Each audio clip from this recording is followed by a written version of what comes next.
அல்லேலூயா. சத்தமா சொல்லுங்க அல்லேலூயா. நம்முடைய ஆண்டவர் மனதுருக்கத்தின் வேகமா போக விரும்புகிறேன். யாருக்கெல்லாம் அவர் மனது உருவார் அப்படின்னா, ஒரு மனிதன்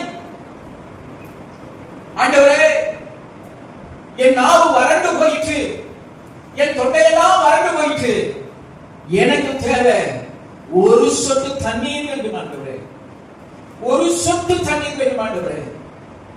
அந்த மனிதனிடத்தில் சொல்லி அவன் விரலை நனைத்து அந்த விரலிலிருந்து வருகிற ஒரு சொட்டு தண்ணிய என் நாக்குல கொடுங்க ஆண்டவரே, நான் என் நாக்கு வறண்டு போயிற்று என்று சொன்ன பொழுது அங்கே மனதுருக்கம் அவருக்கு இல்லை. அவன் ஜெபத்துக்கு அவர் பதில் கொடுக்கிறார்.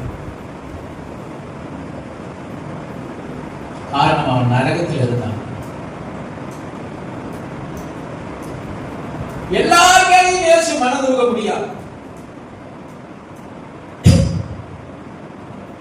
சில மனிதர்கள் மனதுருகிறாங்க.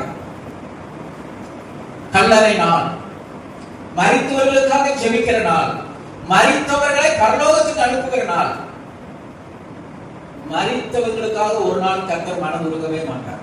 நல்லா புரிஞ்சுக்கணும். ஆட்சி இந்த மாதிரி காரியங்கள் இருந்தா முற்றிலும் தவறு.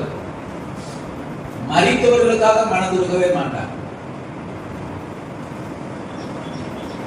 ஒரு மனிதன் ஒரு சொட்டு தண்ணீர் கேட்ட பொழுது அவனுக்காக என்ன செய்யல சொல்லுங்க? மனதுருகினாரா? எவ்வளவு கேட்டான்? என்னத்தை கேட்டான்? கூட நிறைய தங்கத்தை வெள்ளியுமா கேட்டான்? என்ன கேட்டான்? கார்த்தி என்ன கேட்டான்? சொல்லி என்ன கேட்டான்? ஒரு சொட்டு தண்ணீர் கேட்டான். ஆண்டவர் கொடுத்தாரா? சொல்லுங்க, கொடுத்தாரா? அங்கே அவர் நியாயாதிபதியாக இருந்தார். தேவனுடைய பிள்ளைகளே, இன்றைக்குத்தான் தேவனுடைய மனதுருக்கத்தின் காலம். உண்மையில் மனதுருக்குகிற தேவன் எப்பொழுது நீ ஜீவனோடு கூட இருக்கிறப்பதான் உன்னோட மனதுருக்கிறார். நிறைய பேருக்கு மனதுருக மாட்டாரு. நான் சொல்லிட்டேன், காலம் பொன் போன்றது. காலம் நிறைவேறு முடிஞ்சிருச்சுன்னா உன் மேல மனம் இறங்கவே மாட்டார், மனதுருக்கவே மாட்டார்.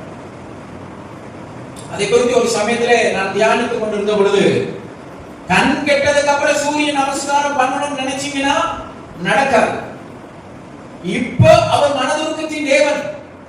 அவரிடத்துல வருகிற ஒருவரையும் அவர் வெறுமையாய் திரும்ப விடுகிறதில்லை. இன்றே அணுகிற காலம். இப்பொழுதே தேவனை தேடி, இப்பொழுதே தேவனை நோக்கிப்பார். அவர் மனதுருக்குகிற தேவன். உன்னை நிச்சயம் கை தூக்கி விடுவார். அல்லேலூயா. நிச்சயம் அவருடைய கை தூக்கி விடுவார். நிச்சயம் உன் ஜெபத்தை கேட்பார். நிச்சயம் உன்னை பரிசுத்தமாக்குவார், உன்னை சுத்திகரிப்பார். மீண்டும் நீ விழுந்த இடத்துல உன்னை எடுத்து அவர் நிறுத்த